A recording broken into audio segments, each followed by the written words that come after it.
So here at the 2020 outdoor version of the virtual hemp rally in the famous Boston Common, the oldest park in the whole country. This is the oldest national park. They built it in 1635. And, across the street over here, the public garden has actually a little bit of hemp history, too. It used to be all rope walks. There was a tremendous fire, and it was a mess. And at the time, I think it was Mayor Quincy said, no more rope walks. We're going to make a botanical garden, and that today is a public garden. So here we have no shortage of hemp history here as a public garden. But you guys are obviously here today, maybe for the hemp rally, maybe just to take dabs at the monument. But I don't know. Either way, do you typically take dabs at the monument, or is this special for today? Only on today. Today is a very special day. Yeah. You know, for especially I feel like people like me, I have like 4 major mental illnesses. I just got my medical card, and honestly, I feel like a little bit's been taken off my back, you know. But marijuana, yeah, sometimes it's better than medication. Some would argue that marijuana is medication, and that the pharmaceuticals are actually phony versions of the actual medication, which is cannabis. You want something that's real, and that's not something that's made from a pressing machine, you know? Like, you don't really know what's in that. Like, the stuff they give you, just watch out. And, like, yeah, marijuana is good, but as long as you, I don't know, pace yourself and stuff, and don't just, like, dive in. Obviously, you're, like, gonna green out, but learn yourself a little bit, just take it slow. Now, what does the Cannabis Freedom Rally mean to you specifically? The big group of people that all support one thing, like, come together. And I've been here, I've never seen any fights. I've been here the last maybe 3-4 years. Nothing bad has ever happened. It's just a bunch of people coming together to support, like, one big thing. And I think that's pretty good. I think it's nice. Yeah, it's nice. Like, there's no judgment here, honestly. There isn't. So we're all just big family, I guess. One thing that's happening federally is that there's a lot of talk that they're going to approve federal cannabis, legal cannabis on a federal level this year, probably during or after the elections, probably. Do you think that'll change the cannabis culture in Massachusetts? Definitely. I think it's gonna expand. It's gonna be more popular, and I think they're gonna start using it in a bunch of different products. And so instead of having plastic, I honestly think people are gonna switch over to like hemp-made products. You know, imagine a hemp straw instead of like the other like paper ones. You know, Hey, it's what nicer. is that little ass camera? GoPro. So yeah, definitely. Hemp can be used in multiple different things, like shampoos and different types of products. Like, I can't list everything. I don't know everything. Yeah, but yeah. Yeah, I know, you're very knowledgeable. I appreciate you taking the time to talk to us today. Thank you. I hope you guys have a good For our video footage, that'd be dope, so. Do it. Gladly supply weed for a ball game. Not really, well, yes, eventually, but cannabis.org is actually and yeah, I'm just trying to do news. Why would you not want to push for something that helps people, which that medicine been using for hundreds and thousands of years, that y'all had took away just because of a tax or whatever y'all feel like doing as a government, just to want to and legalize something. Other than that, the only thing I can say is I'd rather cannabis over alcohol. I can say I've been to many cannabis events, never had a fight, never seen a fight. I can say I go to clubs where there's alcohol, you see fights. You see during this COVID, domestic violence went up. Why? Liquor stores was open, cannabis shops was closed. That was so backwards. Why would you not close down the goddamn liquor store and open up the cannabis shop so people could mellow out? Not wild out. There's a difference, you know what I mean? Y'all don't want, y'all give out OUIs, DUIs for this alcohol, but it's more actions and fatalities than alcohol. Yes. I done seen this stuff on news with people saying something about cannabis. What? At the same time, how can y'all really prove that it was cannabis that really made that man cross the lane, cross the line? What else was he doing? Did he sleep at night? Did he do any other stuff? See, but alcohol is a proven fact. When you leave a club, you're drunk.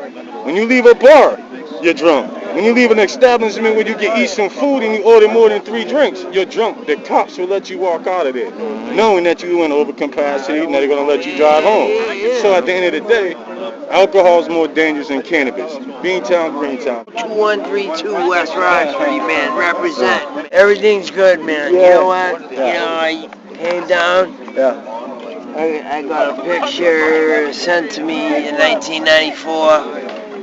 And it was the last 2 pictures of my buddy in a mosh pit before he got killed. Who's that? My buddy Chris Dyson. I was just thinking of Chris Dyson. Sam Black, Sheriff, did a dedication to him. Chris Dyson was a great man. Wing It sponsored this in '95, so we got to hang out with Steve Hagar, the editor from High Times. I smoked the most insane shit. Yeah. You know, they call it the gateway drug, but is it really the gateway drug? No, it's the spiritual drug, man. Yeah. And I just came off a wild trip last night, man. Of some serious LSD. Have you been getting any mushrooms? No, but I hear a lot of people are growing. My buddy goes, I can grow like in 8 weeks, 16 pounds. I'm like, do it. And buddy got the second licensing in the state of Massachusetts, Greentown, Beantown. Look it up. Yeah. You know, represent. They did their work, man. Keeping it gangster, man. No, appreciate 617, you know, 02132. You know, rep. Here at 2020 Cannabis Rally, the alternative one to the virtual one, the real one you might say, here with a couple of folks who are enjoying some cannabis here on top of Mount Malta, named for King of Pot, Mike Malta. How many years have you guys gone to the Cannabis Rally? We did not know that's where we were. Yes. Oh. We didn't know we were here. Upon this. Yeah. Yeah, well, that's, I think, happenstance is what they call it. Sure. Yeah. So, do you know, where you're standing, actually, one of the most famous parks in the whole world. It's actually the oldest national park in the United States of America, 1635. And it was also a place where they would regularly trade cannabis in the form of hemp.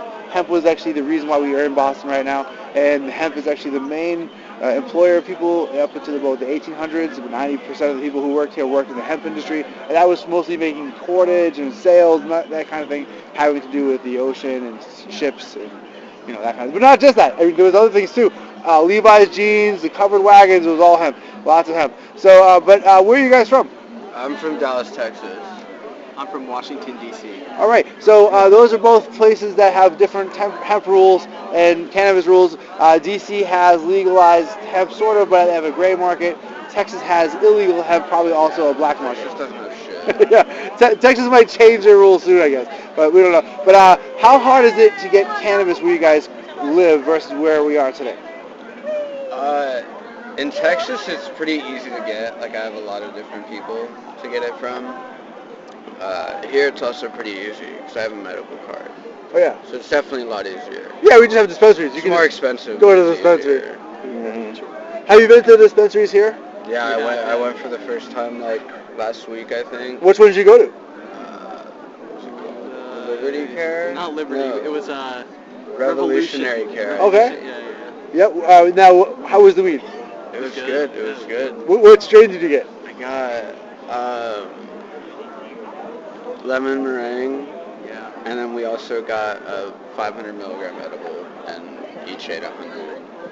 Nice. Yeah, it was pretty fun. Around Pretty dope. 100 or 150. Well, I hope you guys have a great rest of your cannabis day here in the park, and thanks for talking to us. It's been a big shift between the past couple of years where cannabis was completely outlawed, people going to jail. Now, for instance, Tom Wolfe from Pennsylvania is saying things like, we don't want our people to go to Phil Murphy's New Jersey for cannabis. We can grow cannabis right here in Pennsylvania. In fact, we're going to grow better cannabis than the people in New Jersey ever could. We want your business. That's what's happening. But what I'm saying is we've really shifted the table, so now states are fighting about who can grow the best cannabis, which is ridiculous. And we still have people, if you understand, like the last prisoner project, there's still folks serving life sentences in places for cannabis use. There's still it's still a huge problem with stigma. Contributes to I mean, if people stop being skeptical about the cons of weed and actually start looking at the pros more often, people actually studied cannabis and actually look into it versus just seeing the media actually just trash it from the very beginning. I mean, they've been trashing it for so long. It's been outlawed for so long. So I think what we really need to do is actually keep an open mind for good, because it's never going to go away. It's going to be on this planet Earth. It's never going to go away. Cannabis is not going to go away, just like corn. Yeah. Let's be real. So people should just start looking at the pros of it more than the cons of it, because there's actually more pros being proven every day, scientifically and unscientifically, about cannabis. So there's really not a problem anymore. It's just people need to be more open-minded about it. That's right. One of the things happening is there's a big transition from being considered a dangerous drug with no medical purpose to now states are looking to it for their economies, which have completely fallen apart from COVID. Do you think there's any more possible hypocrisy to come out of this? I mean, the only hypocrisy I can say is another shutdown, and that's gonna fucking throw everyone through a fucking loop, especially medical patients. I mean, I can say that because I have friends that are medical patients, so that's gonna be really tricky for them because they can't go out to the dispensary and get it, you know. So you're depleting of people of their medicines too. It's not just like a recreational thing; it's a medicine thing that people actually need this for medical purposes. So if you want me to be just honest, you just have to give the people what they need versus what they want at this point. Because if there's going to be another hypocrisy, then fuck all that shit. Sorry for my language. No, that's good. Now, one thing that's also happening is the Green New Deal is being a term being tossed around. Unfortunately, it doesn't seem very green if you look at it from the cannabis point of view. There isn't any demand for a transition from petroleum fuels or plastics or for replacement for cotton, which is very bad as a pesticide problem, and it also for obviously for food, we have a big food shortage. There's also phytoremediation where when we grow these plants for those reasons, we're also at the same time decontaminating the soil, and at the same time we're reducing CO2. So it seems like it's just ridiculous that those pieces are missing from the so-called Green New Deal. Do you think there's any hope to get that subverted or to co-opt that for the purpose of cannabis? Honestly, we're all gonna make mistakes. You know, it's a process of growing a plant that's very highly intricate and unique to the solar system and the economy itself, because it's not easy to grow on, especially the East Coast. It's cold. It's always changing. The weather's always changing, so the plant can't adapt because the plant's so used to being hotter weathers. It's just that's their natural atmosphere and climate. So when you try to grow it down here, it's gonna be different. So unless you have the science down to the point of like 100%, which is going to take a whole lot of money, and I get that because, like, especially for mass production and stuff like that, you know, when you want it to be 100% organic marijuana, there's going to be flaws because there's no.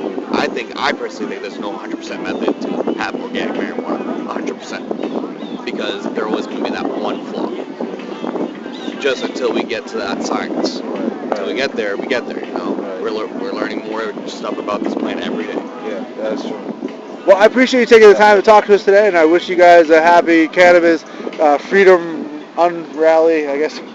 Explain, and you know, one of those things is why my parents were so against it 20 years ago, and now we're taking THC and CBD supplements daily, and like believe it so intensely, and why after I broke my ankle, I was able to smoke a joint in their apartment after I was able to have a conversation with them. And this is medicinal. This is not something that you think it is or you were told it is. I was like, I've essentially been self-medicating for various like anxiety after immigrating here at age 12. Like I had a lot of different developmental milestones that were not really incorporated or understood. Like, you know what I mean? So my rebellion had to be altered in a way like where it was acceptable for me to still be able to maintain residence in old school, you know. So I walked a very fine line for a long time, so I understand that duality also being from the Soviet Union, knowing that curtain. So, you know, I'll definitely contribute. I would love to. Awesome. My man, I want to thank you for taking the time, and everything is bliss. I'm here talking to these brothers, and they're talking about cannabis. They're talking about Massachusetts laws and politics and shit. They said it don't matter. I'm going to still say hi. I'm going to still stay blessed. Whether it's Roxbury, your dad from Savin Hill, or my man over here, I'm going to stay high. I'm going to stay high with no fear, no fear. So on the count of 3, I'm going to end it off and send it back to you. 1, 2, 3. Thank you, brothers. Please go do what you do.